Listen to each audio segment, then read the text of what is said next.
বন্ধুর দেওয়া জিনিস। কথা বোঝেন, গোনা মাফ হলো 4000।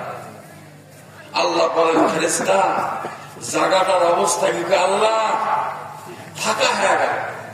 যদি ফাঁকা হয় তাহলে ফাঁকা জায়গাটা 4000 নেকি দিয়ে পূর্ণ করে দাও। সুবহানাল্লাহ। এই মেয়ে তোরা বলেন সুবহানাল্লাহ, সুবহানাল্লাহ, সুবহানাল্লাহ। বিসমিল্লাহ বি বলতে উপকার পেলেন আপনি 8000। হাদিস বলছি, আব্দুল্লাহ ইবনে মাসউদ থেকে হাদিস। আমার ভাইরা, আল্লাহর নবী বলেন 4000 গুনাহ মাফ, 4000 নেকি লাভ। তারপর আল্লাহ বলেন ফেরেশতা ওই জায়গার মধ্যে লিখে রাখো 4000 উচ্চ মর্যাদা তার জন্য বরাদ্দ করে দাও। আমি ঘোষণা করলাম একটা অক্ষরের বিনিময়ে 12,000 উপকার আমার গোলামের জন্য থাকবে। রাসূল বললেন আমার উম্মতের জন্য 12,000 উপকার একটা অক্ষর পড়লে হিসাব করেন সোনার ভাই, তাহলে সকাল থেকে শুরু করে সন্ধ্যা পর্যন্ত 5 ওয়াক্ত নামাজে কি পরিমাণ নেকি কামাই করলেন, কি পরিমাণ গুনাহ মাফ হয়ে গেল। আল্লাহ যেন কবুল করেন। সকলেই বলেন আল্লাহুম্মা আমিন। ভুয়া কথা বললাম? চলেন, লালমনিরহাট জেলার এক বড় লোক ফোন করে বলল হুজুর আমি হজে যাবো, হুজুর আল্লাহর রাস্তে নিয়ত করছি দোয়াটা আমি আপনার দিয়ে করব। চিন্তা করলাম কিরে গেলে বড় লোক মানুষ, খাওয়াও হবে পাওয়াও হবে। ড্রাইভার করলাম গাড়ি স্টার্ট কর, দোয়াটা করে কিছু নিয়ে আসি, পেটটাও বাসুক। গেলাম অনেক দূর, গাড়ি রাখি যেমনি নামছি এক রুমে ঢুকলাম, তা ছোট্ট একটা ছেলে আছে, হুজুর আপনি এখানে কি করেন? দোয়া করতে আসছে। হুজুর এই লোক ছেলেন আপনার। কি সমস্যা? হুজুর আমি বাচ্চা তেল পুড়ে আসছে বাচ্চা। হুজুর এই লোকের 22 বিঘে জমি সব নিজের পোলা নামে লিখে দিছে, আর 30,000 টাকা 3 নে 10,000 10,000 10,000 দেখেছে। মা দুধ ভাত খাবি না, দোয়া বেড়ে গেলাম। বেডিক দিছে দোয়া, বেটাক দিছি 22 বিঘে জমি। এই কথা শুনে আরো দোয়া কালাম মুখস্থ থাকে। হায় আল্লাহ, এর হস্ত এখানেই ফাইনাল না কি কর? কথা কর না, এর হস্ত এখানেই শেষ। এই কি কারণে মক্কা মদিনায় যাবে 7 লাখ টাকা খরচ করি? কম তো এই সিটের তো আমি চাচ্ছি না কি কর? জি জি, হাদিস শুনে যান। যেই হাদিস বাউসমারি ফাজিল মাদ্রাসা আমি পড়েছি, আপনাদের এলাকার আলো বাতাস নিয়ে দানা পানি খেয়ে সেই হাদিস একখান শোনাই, কলিজা ঠান্ডা হয়ে যাবে রে সোনার চাঁদ। রাসূল বলেছেন মান খারাজা মিন বাইতিহি মুতাতাখিরান ইলা সালাতিন মাকতুবাতিন ফাআজরুহু কাআজরিল হাজ্জিল মুহররম আও কামা ক্বালা আলাইহিস সালাতু ওয়াস সালাম। আল্লাহর নবী বলেন গরীব হোক ধনী হোক, যে কোনো স্তর যে কোনো মানুষ হোক না কেন, বাড়িতে উযু করে নিয়ে টুপি মাথায় দিয়া অনেস্টে প্যান্টেনে না দাঁড়ান দ্য লংগেস্ট ওয়াকিং ডেড হাঁটি হাঁটি পা পা করে নামাজ পড়ার জন্য কোন গোলাম যখন বারান্দায় যায় কি আল্লাহকে বল আল্লাহুম্মা আফতাহলি আবওয়াবা রাহমাতিকা। আরশের মালিক আমি একজন কাঙ্গাল, আমি মিসকিন, আমার জন্য তোমার রহমতের দরজা খুলে দাও, আমি মসজিদে ঢুকবো। এই দোয়াখানা পড়ার পর লোকটা যখন মসজিদে যায় নামাজ আদায় করে সালাত কায়েম হয়ে গেল। আল্লাহর বান্দা এইবার মসজিদ থেকে বের হয়ে যখন বাড়ির দিকে যায়, বিশ্ব নবী বলেন লোকটা বাড়িতে পৌঁছার আগে মহান আল্লাহ তার আমল নামায় একটা কবুল হজের সওয়াব দিয়ে বাড়িতে পৌঁছিয়ে দেয়। কোন খরচ আছে? কোন সিটেরি করা লাগলো? তাহলে 5 ওয়াক্ত নামাজে হজ কামাই হলো কয়টা? ঘুমাইছেন মনে হয়? কয়টা? সবাই বলেন 5টা। 4 পয়সার খরচ নাই, সিটেরি বাদ করে কিছু করা লাগলো না।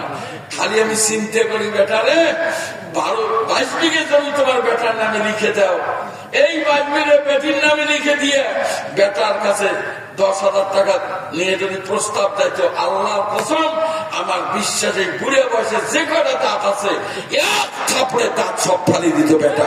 কথা বলেন, কথা বলেন। তোমার কে বলছে অজগমি মক্কা মদিনে যা লাল রুমের মাথা দিয়ে ফিরিয়েছিল? বাবা দোয়া করবেন গো, আমি আল্লাহ দিলে পবিত্র মক্কা গেছিলাম, আল্লাহ জিয়ারত করে এলাম, বাবু দোয়া করেন। তো কি দোয়া করেন? তুই তো শিখে নাকি কর নাকি কর বলল কি? আর বলবো না, আর কথা বাড়াবো না। আজকের বারে আমি আপনাদেরকে আর কোনো ডিস্টার্ব করবো না। সুযোগ হলে দেখা হবে, কথা হবে। তবে এতটুকুন কথা ফাইনাল করে দিয়ে যেতে চাই। সোনার ভাইরা, একটা কথা শুধুমাত্র আমার মনে রাখবেন, আল্লাহকে যদি আপনি বন্ধু বানাইতে না পারেন, আল্লাহর কসম আপনার আমার দিনী ভাই, আপনার আমার অত্যন্ত মহব্বতের আমার প্রাণের ভাই, আমি আপনাদেরকে অনুরোধ করলাম, বন্ধু যদি আল্লাহকে বানাইতে না পারেন, দয়া করে মায়া করে আল্লাহর রাস্তায় কবরে যাওয়ার সিদ্ধান্ত নেবেন না। আজরাইল খায় না ঘুষ, শোনো রে অহ মানুষ, আজরাইল খায় না ঘুষ, শোনো রে অহ মানুষ, কি হবে কালো টাকার পাহাড় গড়িয়া, আইসো বাঁকা যাইবে একা 3 টুকরা কাপড় লইয়া, আইসো বাঁকা যাইবে একা 3 টুকরা কাপড় লইয়া, আইসো বাঁকা যাইবে একা 3 টুকরা কাপড় লইয়া।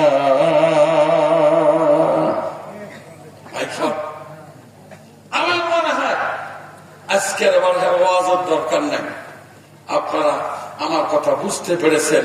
বন্ধু বানাইতে হবে বিশ্ব নবীকে। কাকে? আসতে বলেন, এই ভাই যেমন বলেন, শোনেন এই হাদিসটা বলে শেষ। হ্যাঁ, আমরা তো কম চিটেন না। গুনার বোঝা মাথায় নিয়ে সবাই যাবো ফুলসিরাতের কিনারে, বিরাট বোঝা, ফেরেস্তার হাতে লাঠি, এই বেটার সামনে বাড়ো, জলদি কদম চালা, অর্থাৎ ফুলসিরাত পাড়ো। ভয় ছাড়ায় একজন আরেকজনের পিছনে দাঁড়াবে, ও আবার ঘুরে ওর পিছনে, ও ঘুরে ওর পিছনে, খালি পিছাবে, সামনে যাবে না। আমার ভাইয়েরা, এই পুলিশের মারির ভয়, ফেরেশতাদের মারের ভয়, ওই সময় কিছু উম্মত রাসূলকে ডাকবেন, নবী গো আপনার উম্মত মহা বিপদগ্রস্ত, মেহেরবানি করে দয়া করে মায়া করে এক্ষুনি আসেন, না হলে আমাদের পিঠের চামড়া থাকে না। চিকন রাস্তা, বিরাট বোঝা কেমন করে পার হয়? কোথায় দয়ার নবী সদজ দাস রহমাতুল লিল আলামিন, মসজিদে ইউসুফ হামাদুয়ে জমিন, আকিয়া মদনু ফলক মেরাজেও, আম্বিয়া ও আম্বিয়া মুহতাজেও। দয়ার নবী বাসা, এ সরাবাই নবী আসবে, আসি প্রথম খবর দেবেন ফেরেশতা, হাতের লাঠি ফেলা, উম্মতের কি হবে আমি বসবো। আরো ফেরেশতা হাতের লাঠি রাখতে পারবে? ধারাস করে ফেলে দিয়ে সারেন্ডার। রহমাতুল আলামিন হাতে লাঠি নিয়ে আত্মসমর্পণ করলাম। সেইবার রাসূল আল্লাহ পেলাম, টোপলা খরো দেহি, এর মধ্যে কি করছে, কি গোনা তো দেখি। মাইন্ড করেন না, কাউকে বলেন না, বলবেন নাকি? 1985 সালে তখন আমি রংপুরে পড়ি, ওখানে হোমিওপ্যাথি ডাক্তার ছিল, ডাক্তার হরিশরণ, 2 টাকার ডাক্তার। কত বড় রোগ হয় হোক ওই 2 টাকা, তখন তো 2 টাকার দাম ছিল। যাই হোক, ওই লাইন ধরে ওষুধ নেওয়া লাগে, সারাদিন যায় ওষুধ নিতে। তা আমি ওখানকার স্টুডেন্ট লিডার, ছাত্রদের নেতা, আমি ডাইরেক্ট ভাবলাম, বাবু আমি গ্রেটার রংপুরের স্টুডেন্ট লিডার, আমার তো লাইনে দাঁড়ানোর সময় না, আচ্ছা বাবু বসো বসো। এই সময় লঙ্গি পড়া এক লোক রুমে ঢুকলো। আরে কি হয়েছে তো? কয় সার কি আর করুন, যেটা দিয়ে মতে ওর মাথায় খাও। কি দেখায় তারপর বোঝেন নাই, ওদিকে খোলা মালা পাওয়া যায়, বোঝেন না সমস্যা। জি এখন ডাক্তারে দেয়, সেই কাজ করে রেখে কাজ মতো করে ফাজলামো করার সময় ঠিকই করো। এখন কাপড় তোলা আমি বসাই আছি, কাপড় তোলা কি দেখলাম ডাক্তার বাবু গরিব মানুষের বাবু জিনিস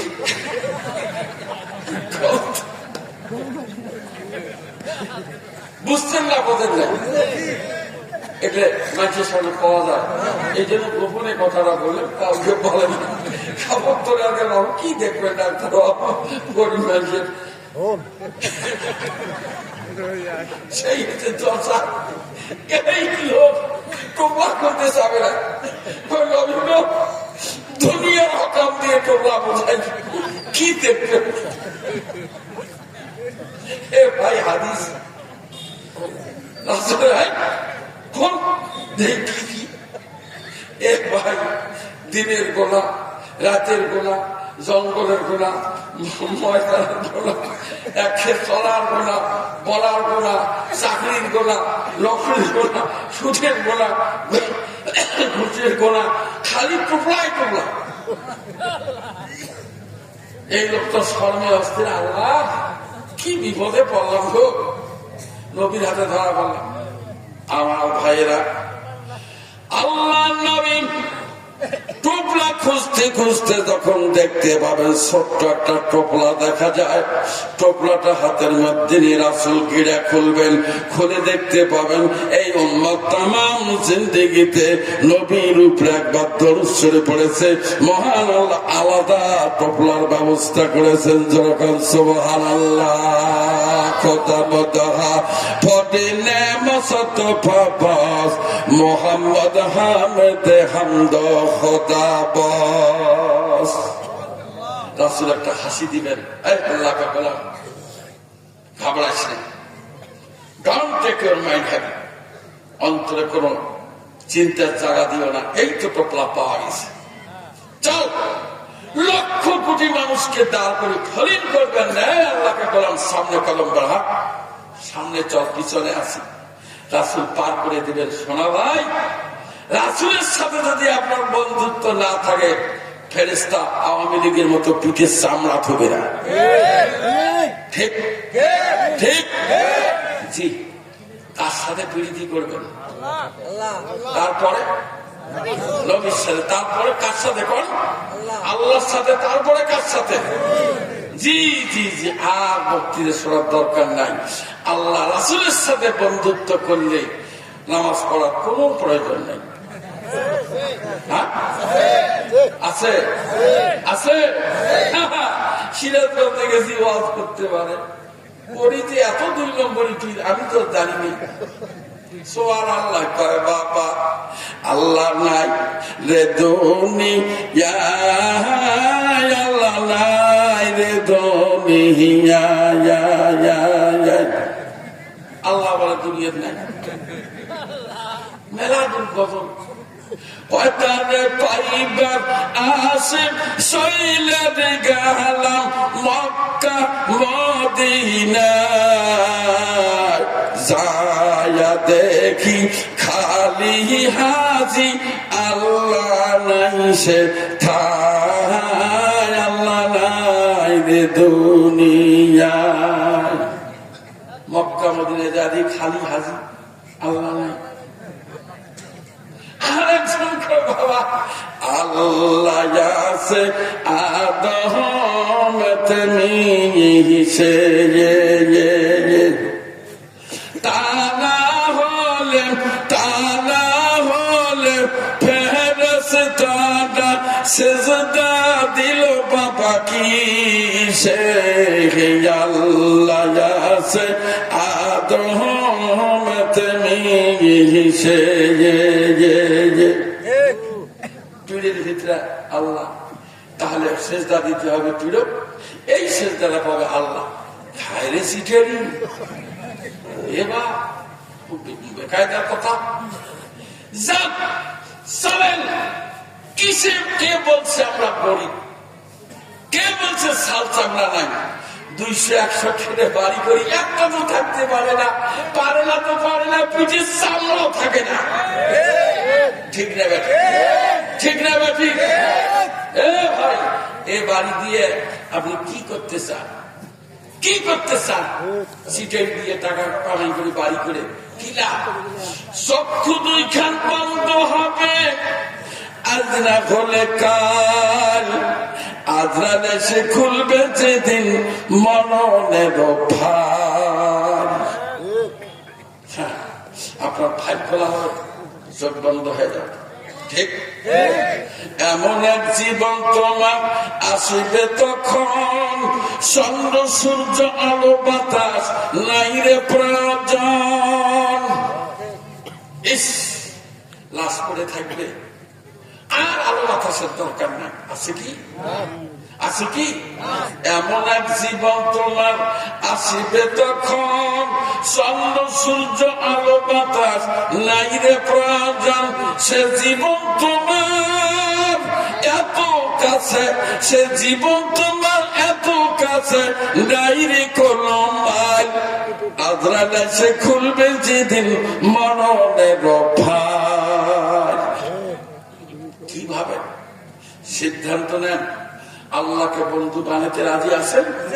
বলেন বলেন, দেরি করবেন না। আছেন? কারা কারা বন্ধু বানাবেন? লিল্লাহি তাকবীর। চলেন চলেন, টনটনা করে চলেন।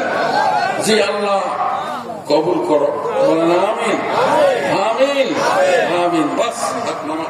শোনা ভাইরা, প্রতি রাত কথা বলতে বলতে অস্থির অবস্থা, গলাও চলে না, শরীর চলে না। তারপর আমি আপনাদের সামনে ছোট্ট একটা ট্রফিক right method of application Quran হাদিসের মাধ্যমে বুঝাবার চেষ্টা করলাম। এবার আমি আপনাদের সর্বশেষ বলতেছি, ভাইজান, যদি কোনো লোক এখনো থেকে থাকেন যে এই অক্তি মসজিদটাকে একটু আপগ্রেড করার জন্য, ভালো করার জন্য আমিও শরিক হব, এমন কোন ভাই যদি থাকেন,